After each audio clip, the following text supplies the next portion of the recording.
আসসালামু আলাইকুম, আদাব। আশা করি আপনারা সবাই ভালো আছেন।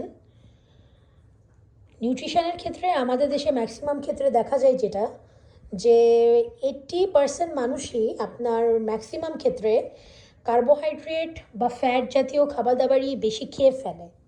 অ্যাজ এ রেজাল্ট প্রোটিনের পরিমাণটা আমাদের ডায়েটে কম পড়ে যায় আমাদের মতো দেশে, যেখানে হলো ভাত বা শস্য জাতীয় জিনিসপত্র আমরা বেশি খেয়ে ফেলি। তো আজকে আমি এমন একটা রেসিপি দেখাবো যেটা হয়তো বা হচ্ছে খুব একটা ফ্যাটও না, এবং এটা হচ্ছে যারা আপনারা কিটো ডায়েট করতেছেন বা ওজন কমাতে চান সেক্ষেত্রে এটা আপনাদের সাহায্য করতে পারে। এটা খুবই সিম্পল রেসিপি, মাত্র ঘরে থাকা কয়েকটা উপকরণ দিয়েই আপনি অনায়াসে এই নাস্তাটা তৈরি করে দিতে পারেন। এটা আপনার জন্য যেমন হেলদি, তেমনি আপনাদের যে ছোট বাবুরা আছে বা বয়স্ক বাবা মা আছে তারাও অনায়াসে আপনারা গ্রহণ করতে পারেন। তো প্রথমে আমরা এখানে নিয়ে নিচ্ছি এটা প্রস্তুত করার জন্য একটা মিক্সিং বোল। তারপরে হচ্ছে এই যে চিকেনের এখানে আমি বুকটা নিছি, এটা হলো কিউব করে কাটা, এবং এখানে কিছু মশলা নিচ্ছি যেটার মধ্যে হচ্ছে এই চিলি ফ্লেক্স, তারপরে চিলি পাউডার, এবং হলো আপনার বেকিং সোডা, আর হচ্ছে আপনার হচ্ছে চিকেন পাউডার, এবং হলো আপনার লবণ আর কর্নফ্লাওয়ার।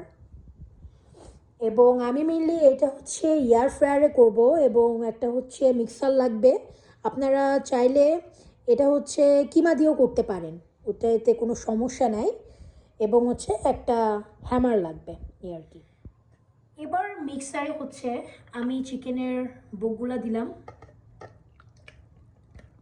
চিকেনের বুকগুলা দিয়ে আপনারা জাস্ট হলো মশলাগুলা দিয়ে দিবেন এভাবে। এখন এটা হচ্ছে এভাবে আপনারা যাদের এয়ার ফ্রায়ার আছে এয়ার ফ্রায়ার ইউজ করবেন, যাদের হচ্ছে ধরেন ইলেকট্রিক ওভেন আছে ইলেকট্রিক ওভেনেও আপনারা এটা করতে পারেন।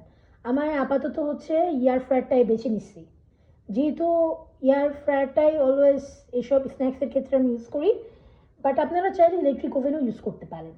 হয়ে গিয়েছে আমাদের মচমচে চিকেন চিপস। দেখেন অলরেডি এখানে বহু মেহমান একসাথে জড়ো হয়েছে, দেখছেন সবাই দাঁড়াই আছে খাওয়ার জন্য। তাইলে আজকে এই পর্যন্তই।